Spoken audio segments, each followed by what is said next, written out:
She used to bring men home when her husband was ill.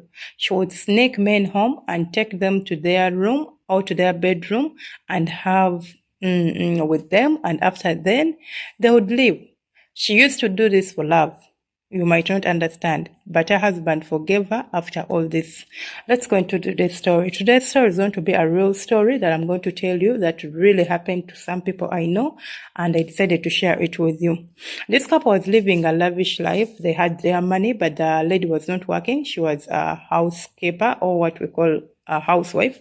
So she used to stay home, clean, do the dishes, take care of the home, and they had 2 kids, so she had to take care of the kids. And the husband used to work because the husband had a small bakery, so he would go bake some bread and stuff and then supply them. So they were living a good life. I would not say it was that luxurious, but it was a good life. They could afford the kids to go to school, they could afford good meals, they could afford good clothes, they could afford literally something like a middle class family could afford. So they weren't lacking. And the wife would stay home contented and living a happy life. One day, the worst happened. This man went in the bank because he wanted to expand his business. So he got a loan, and then he gave the bakery like collateral. So the land where his small bakery was built was his own land. So he took the title there. So they wanted collateral, and he gave it up. So they gave him some good money, bought some good machines, and then started working. The worst happened when their bakery caught fire out of the blue, and everything was set ablaze. By the time they called the man, he came and he could not solve anything. He fainted.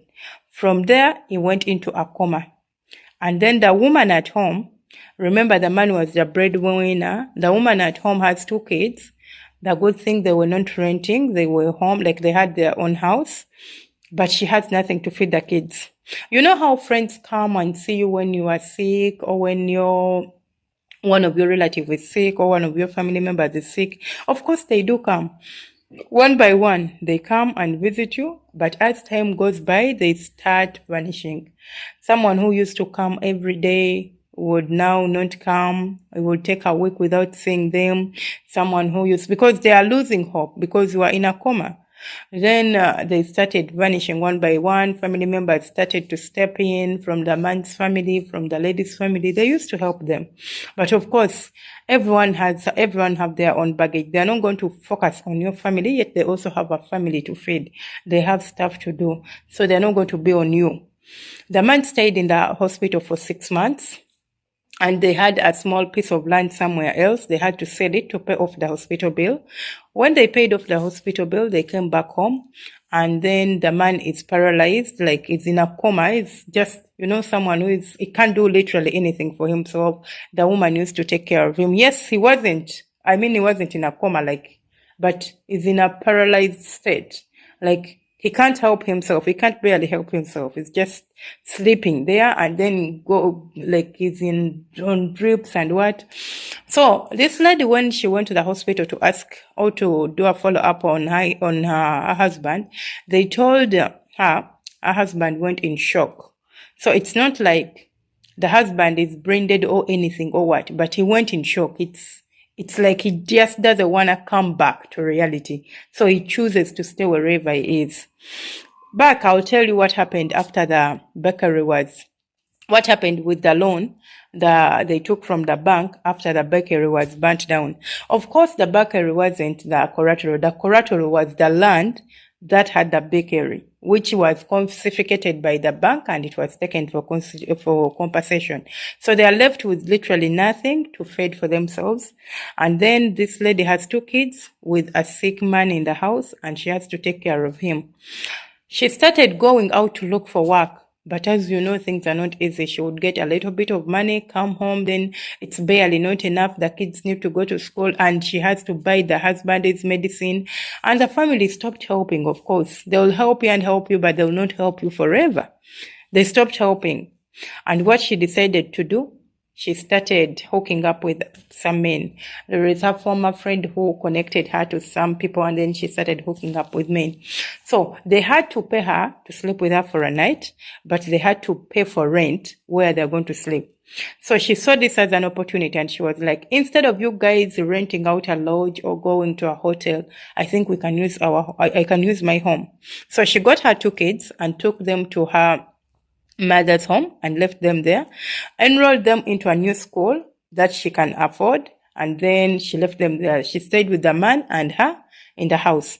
So she would freely bring in men at night or any time of the day.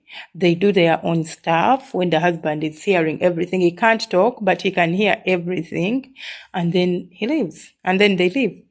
And then the man said he forgave his wife because the man soon recovered, of course, with the help of the wife, because the wife would get this money and then buy medicines. Then one day, I'll tell you how the man got back to normal. One day, there is a man's friend who used to go to school with him, long time friend. He came looking for them. Then they told him what happened to his friend, and he came by to check on him. When he came home, he saw this man's state, and it's like, I want to take him to the bigger hospital so they can at least diagnose him or check on him and tell us what's the problem. So when they took him there, they told him the man can be cured if they can raise a certain amount of money. And then people come in to help, of course. And then after telling this man this, he tried to help them here and here. So he thought he could raise this money, go through people who used to know this man, then collect the money, and then the man gets the treatment he deserves. But he failed, and he could not step in alone because he didn't also have that much money to give them. So he decided also to stop there. And the woman went back to the hospital and asked if there is a chance for this man to heal or to completely come back to his senses or get back to his feet if she collected the money. And they told her, yeah. So she decided to go do this business I've been talking about, her business of sleeping around or hooking around with men. So she used to do it just to earn the school fees for kids, just to earn what they eat, just to earn small money for the medicine for the man. But now she turned it into a serious business. So this man said, I would watch my wife bring in 4 to 5 men in a day just to collect money to take me to the hospital. And the man said, I agreed to it because the woman said she had a conversation with his husband who was not talking but could respond by blinking. If you ask him, do you like this? And you tell him, if you like it, blink once. If you don't like it, blink twice. So he would respond. This is how they used to have conversations. And then she sat down and told the husband, this is the way out. This is what I think will work for us. If you're okay with it. And the husband just agreed to it. I don't know out of what. I don't know why he agreed. Then the wife used to bring in men, slept with them, and raised the amount of money they wanted, took the husband to the hospital, and then the husband got healed, he was treated, and he got back to his feet.